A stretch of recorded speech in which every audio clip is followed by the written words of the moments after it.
Hello there. Good morning and happy Monday. This year of self-care is brought to you live from Ballard, Utah, y'all.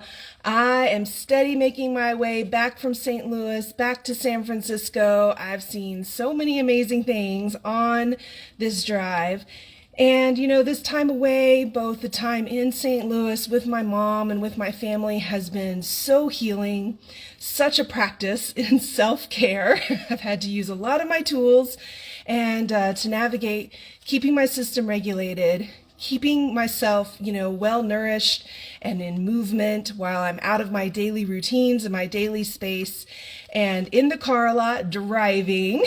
I made it all the way from St. Louis to Ballard, Utah in 3 days. So I guess technically 2. So started out on Saturday, drove Saturday, Sunday. Here we are Monday. I'm off to Salt Lake City for a few days of rest and relaxation before I make my way back to San Francisco. So what I'm really noticing on this journey is how, in the midst of changes in routines, we really have to keep up with our self-care. And so I've been so glad to have this series as a place of anchoring and grounding and remembrance and reminder to do all of that. Okay, so I'm going to go ahead and pull a card for today. Let's see what we have in store for this week as we continue to explore what helps us thrive. Okay. All right. Let's see. Well, I am a fan of that relaxation, y'all. Relax, relax, relax, relax. Allow yourself to be lazy. Oh my goodness. Okay. Lazy is a word that we avoid. I love being lazy, y'all. I love taking a day where I do absolutely everything by doing nothing. That is exactly what the card says. It's okay to do nothing. It's okay. It's really, really okay. I love this image of this person really lounged out on the water, completely relaxed, in nature, full-bodied, nothing on, just wrapped up in all of these cozy, blankets and fabric. The butterfly is there coming out of the water, which I think is an interesting symbol. Yeah, this emergence of rebirth comes from a place of relaxation. Nobody ever gets better because they're burned out.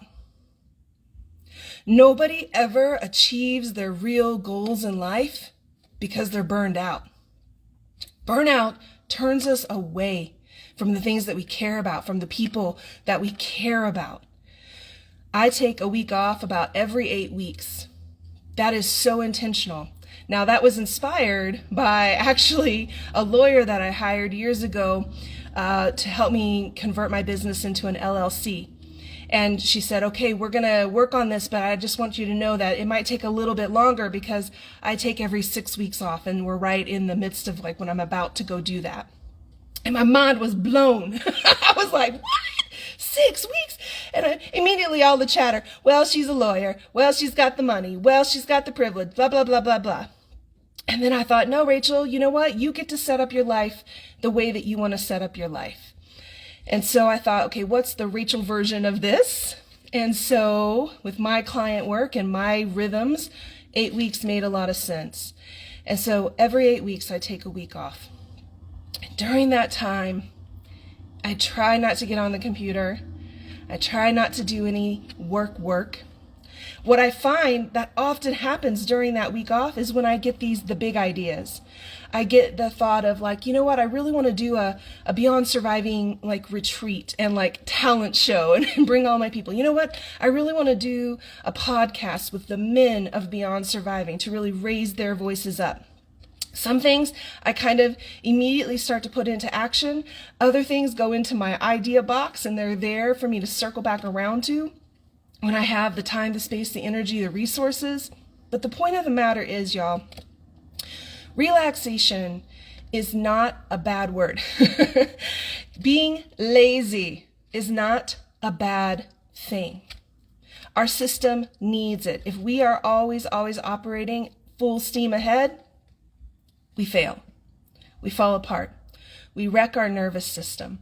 We overextend ourselves. Many years ago, I was laying out in my backyard, just laying out in my backyard. And I could start to feel the negative energy. Oh, I should be doing something. Oh, I should go clean the garage. Oh, I should really get, things, tidied up in the house. All of those shoulds. I'm just laying here doing nothing. What's wrong with me? And a very clear crystal thought came through in that moment. No. I am not doing nothing. I'm doing everything. Life is about balance. Take some time this week. Be lazy as hell. Put something off. Give yourself a rest. Give yourself a break.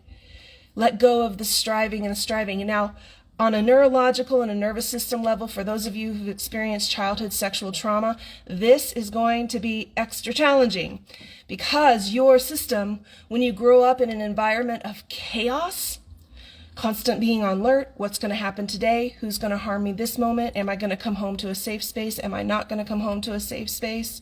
Your system becomes wired for action, chaos, vigilance. So to slow down, your brain and your body literally starts to rebel and says, no, don't stop, don't slow down. Bad shit happens.